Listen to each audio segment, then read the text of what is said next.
Legislativa y quien es precandidato del Partido Unidad Social Cristiana. Sin embargo, no pudo venir por cuestiones propias de sus actividades diarias y por consiguiente entonces vamos a conversar sobre el tema, no lo vamos a dejar de lado desde luego, pero cambiamos el protagonista y por eso le agradecemos a don Randall Quiroz, quien es el jefe de campaña de don Rafael Ortiz, que haya aceptado venir un ratito a conversar con nosotros, a sentarse para hablar sobre el trabajo que están haciendo. Bienvenido a Tribuna, don Randall. Muchas gracias, muy buenas tardes a todos los que nos escuchan y nos ven a través de Facebook. Para mí un verdadero placer poder compartir estos minutos, esta hora con ustedes y claro que sí, responder en la medida de lo posible todo lo que estamos realizando. El señor Rafael Ortiz Fábrega no se pudo presentar porque tenía urgentemente en la comisión en la cual está su presencia y no se pudo desprender. Sin embargo, esperamos que el miércoles, creo, va a estar aquí en presencia cuando tengan a don Rodolfo Pisa y a Rafa. Yo le decía a don Randall que obviamente tenía formuladas algunas preguntas dirigidas específicamente para don Rafael Ortiz. Sin embargo, yo voy a tratar de variar un poco la redacción porque usted como jefe de campaña obviamente a lo mejor algunas podrá contestarnos, otras tal vez definitivamente no, porque serán más dirigidas a don Rafa como persona. Pero para empezar, don Randall, ¿cómo se están organizando ustedes en esta lucha por alcanzar la candidatura del Partido Unidad Social Cristiana hasta el momento? Mire, ha sido realmente una muy agradable sorpresa ver el buen recibimiento que ha tenido la precandidatura de don Rafael Ortiz. Evidentemente esto lo empezamos cuando él deja la presidencia de la Asamblea Legislativa en mayo. Realmente tenemos apenas unos 9 meses de estar recorriendo el país, indicándole primeramente a las bases qué les parecía si don Rafa se lanzaba como candidato, precandidato en este caso. Estar haciendo esa estructura no ha sido fácil, ya recorrimos las 7 provincias, la gran mayoría de los cantones, de los 81 cantones del país. Hemos tenido una aceptación bastante buena, diría yo. Tenemos ahora para la convención, que va a ser el domingo 4 de junio, listas ya nuestras papeletas, tanto a nivel distrital, juventud, mujer, y estamos trabajando en los diferentes frentes como empresarios, profesores, abogados, etcétera, frentes profesionales, y creemos que vamos a tener una participación como hace muchos años el Partido Unidad Social Cristiana no tenía en Colombia. A propósito de que don Rafa no se pudo presentar hoy por cuestiones propias de su investidura como diputado, nosotros lo hemos visto obviamente a través de redes sociales muy activo, tal y como usted lo menciona, participando de actividades en algunas comunidades de nuestro país. ¿No entra en conflicto el hecho de que don Rafael sea diputado y que tenga esas funciones como diputado nacional obviamente, al tiempo que participa de este montón de actividades? ¿No entra en conflicto un poco? Mire, nosotros lo hemos venido valorando. Don Rafa ha dicho que en el momento que se haga la convención y si él quedara como candidato, pues pensaría si realmente este conflicto podría generar que su participación como diputado se vea mermada en la Asamblea Legislativa. Hasta el momento lo que hemos venido haciendo es que de lunes a jueves, en las noches, después de las 6 de la tarde que termina plenario, nos hemos ido a los diferentes cantones cercanos de la GAM, de la gran área metropolitana, Alajuela, Heredia, San José y Cartago, a hacer recorridos, y los fines de semana, que para eso están previstas en la Asamblea Legislativa, viernes, sábado, domingo, nos dedicamos a las provincias un poco más lejanas o los cantones más distantes. El viernes pasado, por ejemplo, estuvimos en San Carlos, que fue una muy buena acogida. El sábado sí nos regresamos, el viernes en la tarde, para amanecer el sábado y participar en el Congreso de las Mujeres más de 150 mujeres aquí en San José, de representantes de todo el país, pero hasta el momento no ha sido necesario, no se ha dado ese conflicto. Evidentemente una campaña nacional es diferente a una pre-campaña, tendríamos que valorarlo, pero hay muchos expresidentes que fueron diputados, me recuerdo en este momento del partido, por ejemplo Abel Pacheco, que siendo candidato no renunció, llegó a ser presidente y sí tuvimos que disponer esas visitas a las comunidades después de las 6 de la tarde, que se ve un poco más difícil ahora porque la campaña va a ser más dura, pero en todo caso la valoraremos después del 4 de junio. Esa era mi siguiente pregunta. El 4 de junio es la convención en la que los socialcristianos estarían escogiendo su candidato. En caso de que don Rafa quedara, le quedarían prácticamente 11 meses más o menos, antes de terminar su periodo legislativo, y 9 para tener que enfrentarse a una campaña ya nacional. ¿Valorarían que tuviera que abandonar la Asamblea Legislativa a la hora de enfrentarse a la campaña nacional? Sí lo valoraríamos, sobre todo porque don Rafa es una persona muy responsable. Él tiene a su cargo una provincia de las más importantes, la segunda provincia de aquí en Costa Rica, que es Alajuela. Obviamente no quisiéramos dejar desamparados a todas esas comunidades que están pidiendo a don Rafa que interceda, que sea la voz de ellos en esa Asamblea Legislativa, además de dedicarle el tiempo necesario a muy buenos proyectos que don Rafa ha presentado.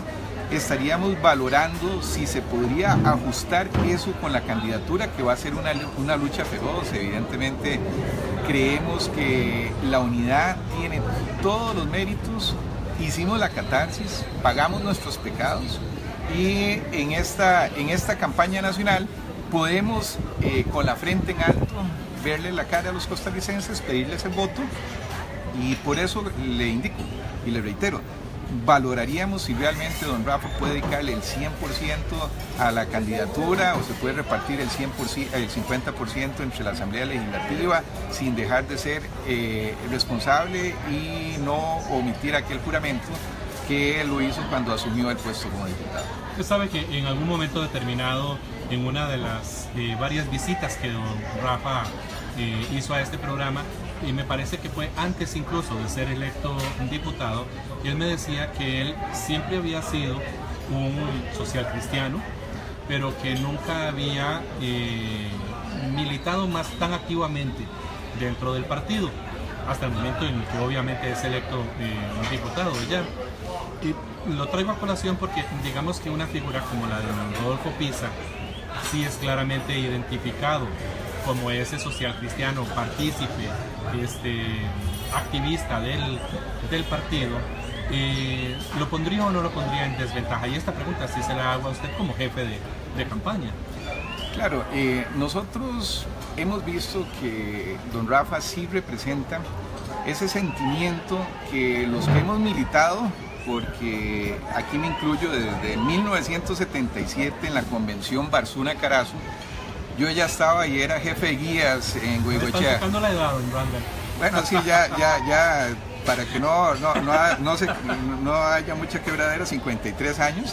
En aquella época estaba muy joven, estábamos en la época de los 16 años y andábamos en lo que ahora se conocen como los famosos pegabanderas, pero es que era una fiesta nacional. A mí no me ofende haber sido un pegabanderas, a nosotros nos encantaba identificarnos en aquel momento con uno u otro partido. Don Rafa representa ese nacimiento de esa ideología social cristiana que fue evolucionando y que la traemos desde el doctor Rafael Ángel Calderón Guardia. Yo creo que ese ha sido el sentimiento, las bases, esa identificación, esa empatía que han tenido las personas cuando don Rafa llega a las comunidades, habla sobre sus proyectos que cobijan la parte económica, social. El otro candidato sí ha tenido algún grado de militancia, a veces intermitente, porque también le dio el apoyo al movimiento libertario. Don Otto Guevara ha sido enfático en eso. Y creemos que el peso más económico sería reflejado en ese sentir y el peso más social cristiano en el de don Rafael Ortiz.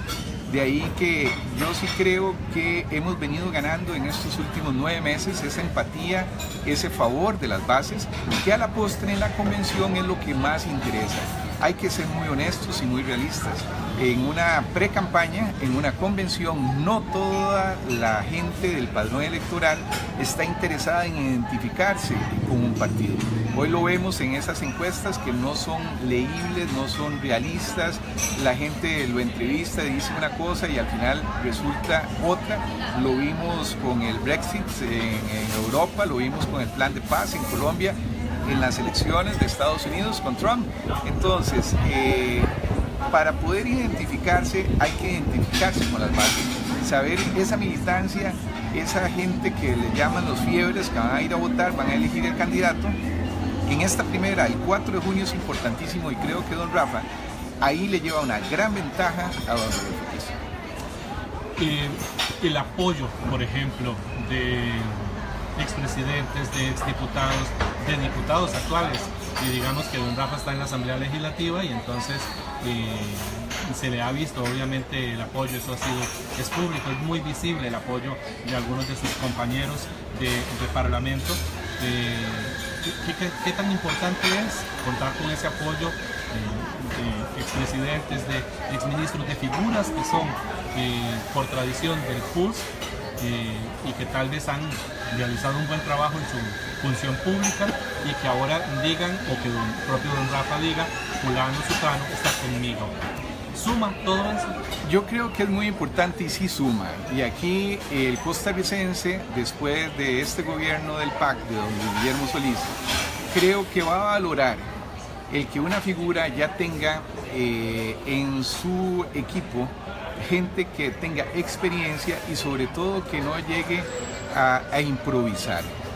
Creo que el PAC no estaba listo para gobernar. Ellos decían que sí, se fueron a una segunda ronda electoral, lograron la presidencia de la República y de viaje se notó que tuvieron que recurrir a algunas figuras del Partido Unidad Social Cristiana que habían ya sido ministros, expresidentes ejecutivos, porque no había en su haber, el mandato era enfático, no querían a Liberación Nacional, entonces efectivamente tuvieron que recorrer, han sido las figuras que han mantenido un poco este gobierno y figuras como la de don Abel Pacheco, figuras como la de Mariano Guardia, exministro de Obras Públicas y Transportes, figuras y asesorías como don Rodolfo Méndez Mata, otro exministro de Obras Públicas y Transportes, mi persona, por ejemplo, estamos abocados a trabajar duro en lo que va a ser el programa de infraestructura, en lo que van a ser el tren por medio de Incofer.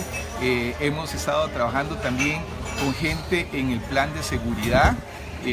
Hay un exdirector del OIJ trabajando a la par nuestra y varias gente que nos hemos venido abocando precisamente a la preparación de lo que va a ser el plan de gobierno del Partido Unidad Social Cristiana. Mucho no se presenta en la precampaña porque obviamente somos una elección a nivel interno donde básicamente se están escogiendo dos perfiles diferentes de candidato, uno mucho más social, otro mucho más económico, y creo que lo único que nos va a diferenciar uno de otro es ese perfil personal, porque en el fondo el ideológico no se va a hacer muy disímil y creo que al final el partido va a ser uno solo. De aquí que a lo interno nuestro, en nuestra militancia, lo que se está eligiendo es cuál es el perfil que el Partido Unidad Social Cristiana va a llevar. ¿Cuál de esas dos personalidades, una mucho más social, otra mucho más económica? Don Rafa Ortiz fue uno de los precandidatos que presentó un recurso de amparo electoral ante el Tribunal Supremo de Elecciones. Hoy hace 8 días fue que se hizo la inscripción como precandidato de don Rafa Ortiz. ¿No han pagado los 40 millones o sí se pagaron? No, no se ha pagado. Efectivamente nosotros lo preparamos en la oficina de don Rafa. Nosotros creíamos que era realmente impropio que el Partido de Unidad Social Cristiana estuviera exigiendo 40 millones cuando las otras agrupaciones políticas, incluyendo la Acera del Frente de Liberación Nacional, pues era casi la mitad de ese monto. Es más, otros partidos están cobrando apenas 2 millones por inscripción. La administración del partido en los últimos tiempos, si bien es cierto, hay mucho mérito en lo que han hecho Pedro Muñoz y Gerardo Vargas en su oportunidad y los actuales miembros. Sí creo que no se enfocaron en que el partido debería tener un fondo para hacer las campañas.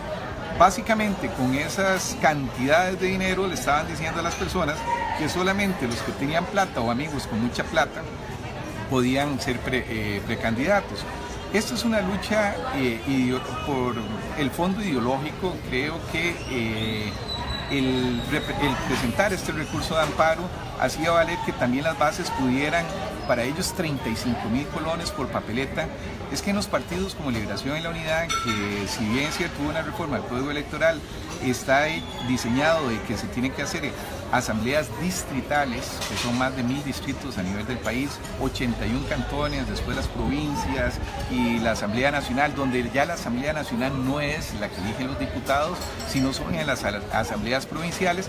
Democratizamos mucho más quién va a llegar a ser el candidato, pero esa democratización tiene que profundizarse en tratar de mermar ese costo político, ese costo económico, para poder participar en las distritales, cantonales, provinciales, y esa es la lucha que estamos haciendo, la participación política, el poder ser elegido para un cargo público, sea a nivel de gobierno local o a nivel nacional.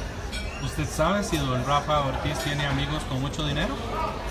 Pues bueno, no, evidentemente yo estoy muy cerca de don Rafa como jefe de campaña, pues estoy también metido en el comité de finanzas. Habemos muchas personas que no es que tengamos dinero, pero sí podemos estar ayudando económicamente a don Rafa. El que ha llevado el soporte mayor en esta campaña es don Rafael Ortiz. Él tenía algún dinero, él durante muchísimos años fue uno de los grandes directores de una transnacional en Costa Rica. Él trabajó durante casi 25 años, se había retirado para hacer esto de la diputación. Habemos gente que colaboramos con algunos fondos, recursos, en giras, en cuestiones, pero sí ha habido mucho también de la comunidad. La gente está indignada, que estén pidiendo, y sí, nos han ayudado hasta gente que a veces nos da pena recibir esos dineros. Creo que le hacen falta más en otras cosas. Tengo que hacer una pausa, don Randall, es la 1:21 minutos de la tarde. Antes voy a leer unos comentarios que hay en la transmisión del Facebook Live. El saludo para don David Rodríguez, que dice excelente representación de Randall Quiroz y usted utiliza el hashtag Rafa Presidente. Alex Barrientos dice saludos don Randall, adelante don Rafael, es el presidente que Costa Rica merece y necesita. Jorge Arias dice excelente Randall, hacia adelante Rafael Ortiz 2018.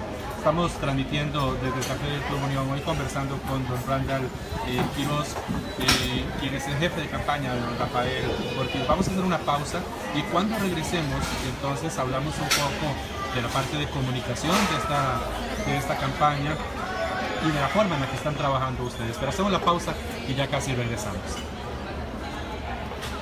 De la tarde. Y yo quiero hablar un poquitito con don Randall Quiroz, quien es el jefe de campaña de don Rafa Ortiz, precandidato al Partido Unidad Social Cristiana, sobre la parte de comunicación, sobre la parte, por ejemplo, de redes sociales, sobre la parte del eslogan, que ahora yo creo que si antes se usaba eslogan, ahora la gente dice, y en realidad es un hashtag, es una etiqueta que utilizan y aprovechan obviamente en redes sociales. Ustedes utilizan Somos Unidad y yo no recuerdo si en la campaña pasada el Somos Unidad era de la unidad, y haciendo referencia a hacer regresar a esa gente que se había ido de la agrupación y que regresara. Somos Unidad con la fuerza de las bases. ¿Por qué ese eslogan? Bueno, ya vos lo adelantaste un poquito. Nosotros cuando arrancamos todo lo que era el análisis de hacia dónde teníamos que dirigirnos, cuál era, se dice en comunicación, nuestro target, ¿verdad? Nuestro público meta, exactamente. Era en la pre-campaña la gente que se había ido en otras agrupaciones que en algún momento habían estado con el Partido Unidad Social Cristiana, pero por los eventos sucedidos con los expresidentes o porque no tenía ninguna posibilidad y ellos querían ocupar algunos puestos, ya sea a nivel de gobierno local, municipal o a nivel nacional, les dijimos, bueno, vamos a invitarlos a que se sumen con nosotros porque nosotros somos unidad. Somos esa gente que pertenecía al partido, pero sobre todo creo que el país lo que requiere es unidad. Entonces ahí estamos también en un eslogan que nos va a facilitar también transmitir ese mensaje en la segunda parte de la campaña, que es ya la campaña nacional, donde va a estar enfocado que el país requiere de la unidad de todos los costarricenses. Ahora, la fuerza de las bases es parte del eslogan que sale de las mismas bases nuestras cuando empiezan a incorporarse, a sumarse a este movimiento, a esta tendencia, y nos decían, don Rafa, es que nosotros somos unidad, pero somos la fuerza de las bases. Todos estos que hemos sido regidores, alcaldes, candidatos a síndico, exdiputados, estamos con usted y por lo tanto nosotros representamos esa fuerza que lo vamos a llevar a usted a ser el candidato. De ahí que los hashtags nuestros sean efectivamente somos unidad y con la fuerza de las bases que representan esa tendencia, ese movimiento que don Rafael Ortiz está liderando. Usted obviamente, don Randall, ha tenido experiencia en otras campañas, fue ministro de Obras Públicas y Transportes. Al final del programa vamos a hablar un poco de la parte de transportes, pero tienen la experiencia y el punto de comparación de una campaña anterior a una campaña de ahora. ¿Cuán importante es para ustedes en esta pre-campaña la presencia, la actividad en redes sociales? Mire, es muy importante para nosotros esta nueva generación que representa más del 50% del padrón electoral, utiliza todas las redes sociales, llámense en Facebook, Twitter, Snapchat, etc. Nosotros tuvimos que hacernos asesorar con una de las personas que conocen mucho de esto. Actualmente Rogelio Umaña, está David Rodríguez, también está Interaction, que es una empresa que maneja y conoce muy bien todo lo que es las redes sociales. Obviamente habemos algunos que hoy en algún periódico digital nos llamaron un poco dinosaurios, en el sentido de que la gente que estaba no teníamos ese manejo. Por nuestra profesión, yo le indico que sí, el teléfono inteligente es importantísimo, la presencia de nuestra firma legal está en todas las redes, participamos, pero no somos tan activos como la juventud. Es que la juventud hoy por hoy, todo es a través de redes sociales. Ya forma parte de ellos. Ya forma parte, o sea, yo no sé, a veces yo con mi hijo lo comento y me cuestiono y les digo, bueno, yo no sé cómo va a ser su vida de adolescente, tiene que ser muy juiciosa porque todos hicimos alguna travesura, pero no quedaba en una foto, no quedaba evidencia. No quedaba esas evidencias para en las redes sociales para siempre. Entonces cuando ellos vayan a ocupar cargos, no sé, importantes o magistraturas, van a salir esas pruebas que... El adolescente, precisamente, la palabra adolescente adolece de juiciosidad, ¿verdad? Muchas veces uno le falta esa experiencia y comete algunas cosas que después la vida le enseña que no eran las correctas. Pero bueno, hoy por hoy la vida de las redes sociales, ya lo indicaba también una expresidenta del país, no era lo mismo gobernar con ellas que sin ellas. Entonces, toda esta transición de movimiento de redes sociales la estamos manejando, representa algo muy importante, pero obviamente uno como jefe de campaña pues no lidera, para eso tiene que haber jóvenes, hablar con ese idioma en las redes sociales que uno no lo tiene, que lo tienen ellos, y por eso la juventud está tan involucrada y representa algo muy importante en la estructura de la campaña de don Rafael Ortiz. Es no solamente el instrumento o la herramienta, sino saber utilizarla para poder llegarle al público que más la utiliza, o por lo menos la utiliza con mayor frecuencia. Me tengo que devolver un poco al tema que dejé al final del primer bloque, porque que hablábamos de los 40 millones y del recurso de amparo electoral presentado por ustedes, que hace 8 días se inscribieron, que no se ha pagado obviamente esa cuota, pero lo que se me olvidó, perdón que atraviese el caballo de esta forma, pero lo que necesitaba preguntarle era que en el momento en el que, digamos, el Tribunal Supremo de Elecciones resuelva y diga si tienen que pagar 40 millones, ¿ya los tienen o todavía tendrían que conseguir parte?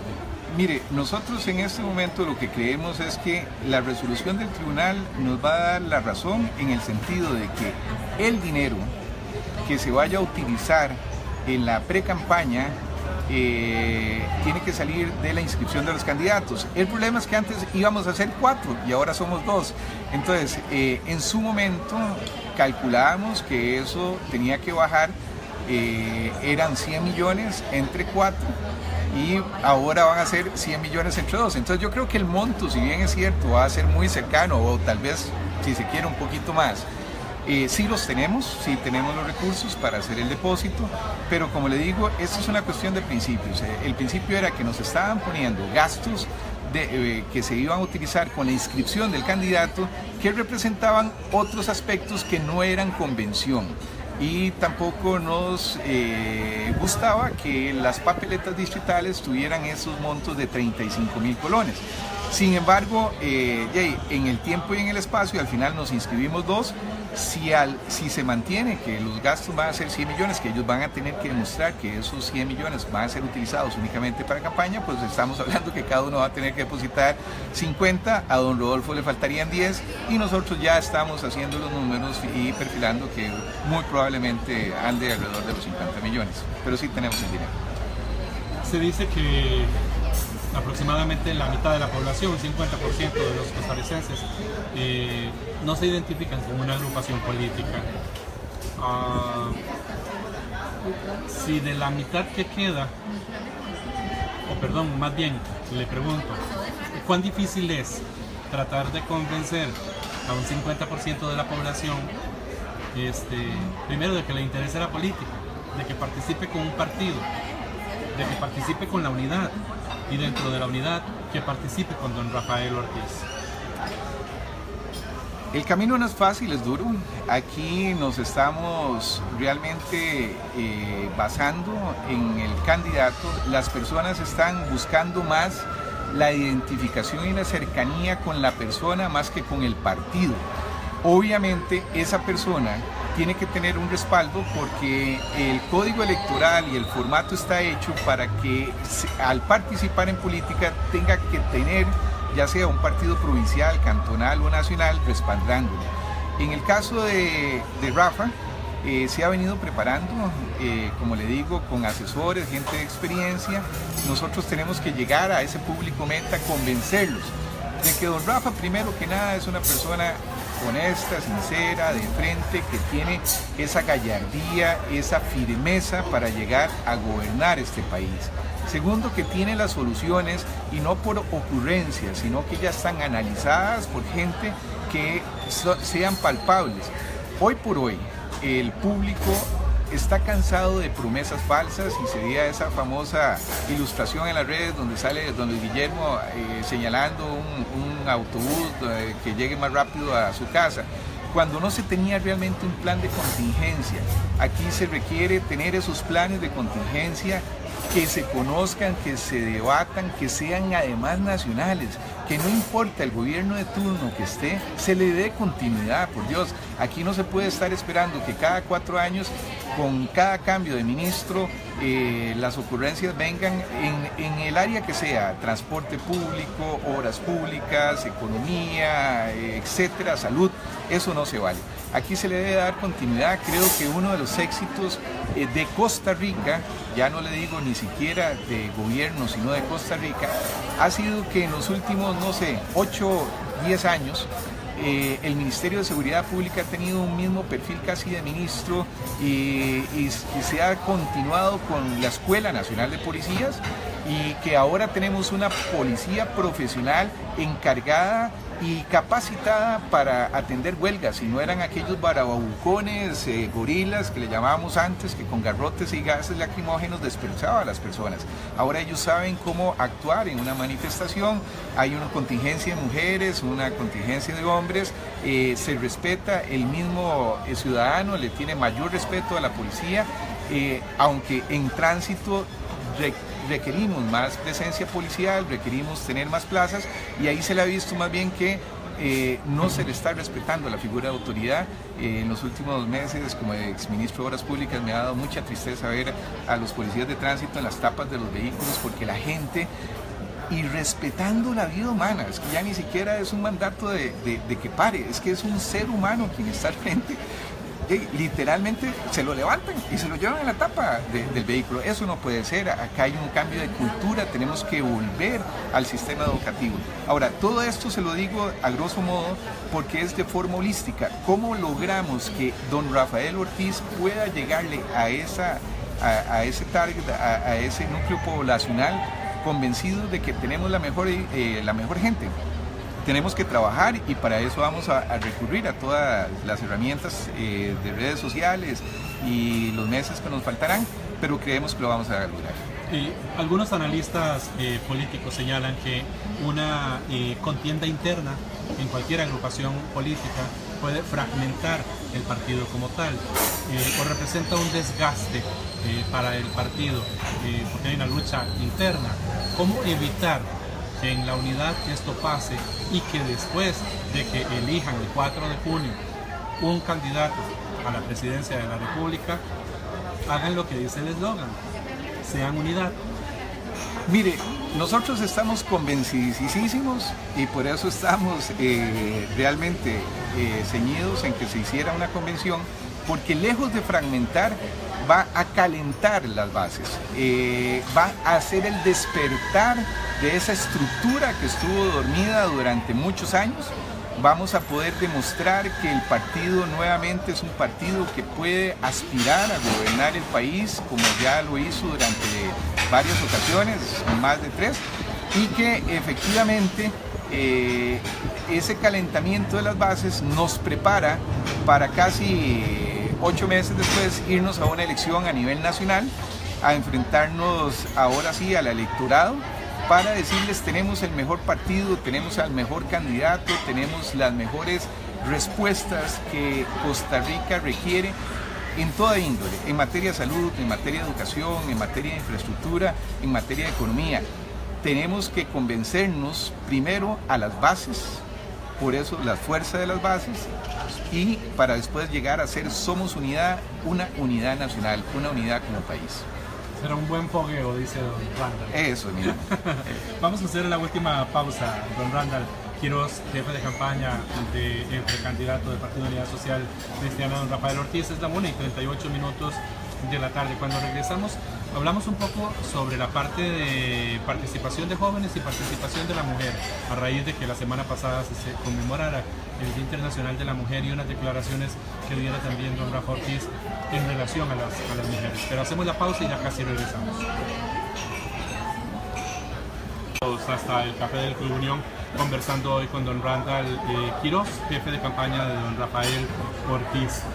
Y la semana pasada se conmemoró el Día Internacional de la Mujer, y a propósito de esta situación del encuentro que usted mencionaba también con 150 mujeres, don Rafa Ortiz mencionaba que uno de sus propósitos era que en un eventual gabinete suyo el 50% sería ocupado por mujeres. A mí particularmente me habría encantado que don Rafa dijera que ese 50% de mujeres eran de mujeres muy bien capacitadas y no solamente llenar un cupo por cuestión de género. Y hace algún tiempo me decía la gente del Tribunal Supremo de Elecciones que a los partidos políticos les manifestaban que no utilizaban recursos que ellos tenían disponibles para capacitación por diversos requisitos que había.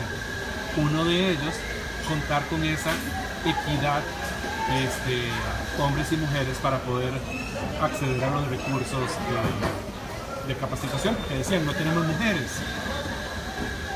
¿Cómo garantizar esa participación de las mujeres en la pre-campaña y eventualmente en una campaña y eventualmente en un gobierno? Mire, aquí se han venido rompiendo muchos estereotipos. Efectivamente, creo que si bien es cierto, la ley exige algún grado de injerencia de mujeres, creo que estamos 60-40, nosotros quisiéramos, y la esperanza, y lo hemos visto en la pre-campaña, es que tenemos muchísimas mujeres capaces que se vienen involucrando. Se ha roto aquel perfil que se tenía de que solo el hombre participaba. La mujer hoy por hoy está casi en igualdad con el hombre en género. Yo lo veo en el noviazgo que mantiene mi hijo con su novia, donde evidentemente cuando yo me casé y era novio de mi esposa, algunas cosas de estereotipos, y no hay que ser francos, y a veces mi esposa me regañó con lo que uno no podía romper porque le hacían bullying, comenzando por ahí. Y lo segundo, por ejemplo, un día de estos me dice, es que voy a un baby shower. Le digo, bueno, ¿quién va? ¿Va tu novia? Me dice, no, yo. Le digo, ¿cómo vos? Sí, es que le estamos regalando un bolso de pañales a la muchacha, no, al novio. Entonces, esas cosas que ahora uno se ríe y que son simpáticas, es el rompimiento de esa nueva generación. Yo me recuerdo, yo no sé, yo me casé en el año 1987, a mí me hubieran regalado un bolso de pañales y yo creo que el bullying hubiera sido fatal hasta la fecha con mis amigos, pero eso no se daba, digamos, se hacían los té de canastilla, mi esposa iba con sus amigas, pero uno no participaba, ahora son como mixtos. Eso le da una idea a uno de que efectivamente la mujer tiene un espacio totalmente diferente, ella es mucho más activa, el hogar ahora va en un claro 50%, los hombres ya cocinan, lavan, tienden camas, ya no hay ningún tipo de estereotipo de los picapiedra, dicen algunas amigas mías, de Vilma, a la puerta y aquellas cosas. Creemos que ese 50% es muy palpable en gente de 35 para abajo. Creemos que muchos viceministerios podrían ser ocupados pues, por mujeres además profesionales. Es que también en aquella época, como la mujer tenía que encargarse de la casa, no seguía como el estudio. Muchos salían del colegio, se casaban, unos seguían trabajando y estudiando, pero la mujer se dedicaba más a la crianza de los hijos. Hoy por hoy todo eso está repartido, ya las mujeres se casan de 30 años, antes había que casarse ya. El cabuz, mi mujer ya tenía 23, casi era el último. Sí, ya. Y esas cosas han venido cambiando y precisamente de ahí que creemos que cumplir con mujeres preparadas, no solamente por género, sino porque tienen educación universitaria, porque tienen que empezar ya han sido regidoras, algunas síndicas, que pueden llegar a ocupar cargos en la administración pública sin que por ello la falta de experiencia les vaya a pasar una cara factura o que el marido se vaya a enojar porque tiene un puesto mucho más notorio que él. Esas cosas ya quedaron en el pasado. Yo creo que honestamente me sorprende de forma agradable la generación joven, que ahí están mis hijos, una tiene 29 y el otro tiene 25, y creo que ellos ya están en esa posición donde el marido no se enoja porque la mujer llegue a las 10 de la noche después de un consejo municipal. El marido podría enojarse si le pagan luces salariales a los cuales no tiene derecho. Sí, yo, no sé. Bueno, yo creo que ya eso es un principio de honestidad. Don Randall, ahora bien, el tema de seguridad en la campaña presidencial pasada no fue mayormente abordado ni tocado. En la pasada campaña municipal, y se lo digo yo por la experiencia que tuve a lo largo de muchísimos cantones, de conversar con muchos de los que ahora son alcaldes o alcaldesas o fueron reelectos, el tema de seguridad era vital. Y lo traigo no para hablar sobre el tema de seguridad propiamente, sino más bien del tema de transporte. Yo decía, usted es exministro de Transportes. ¿El tema de transporte será uno de los temas principales en esta campaña? Yo creo que será el tema. O sea, yo no me queda la menor duda que... Por eso lo pusieron a usted jefe de campaña, ¿no? Bueno, no, yo creo que por algunas otras razones, pero sí estoy coordinando la parte de infraestructura. Sí creo que va a ser un tema muy importante en el sentido de que lo que ha sucedido con los puentes. Yo dejé el Ministerio de Obras Públicas y Transportes en el año 2006. Finalizando el 2005, JICA, que es la agencia de cooperación japonesa, nos presenta un informe sobre los puentes que tenían que darles presupuesto y mantenimiento al año siguiente, o sea, en el año 2006. Nosotros dejamos el gobierno en mayo del 2006, los presupuestos se hacen en el mes de julio, entonces le tocaba a la nueva administración contemplar todo el presupuesto. Ahí nos ponían el puente Ricardo Saprissa, el Rafael Iglesias. Es un puente que hoy ya en el 2017, desde el año 2015, ya hay que decía, está en crisis en el 2015 y no se le ha dado el mantenimiento. El puente Rafael Iglesias, que es un puente muy... ¿Cuál es ese?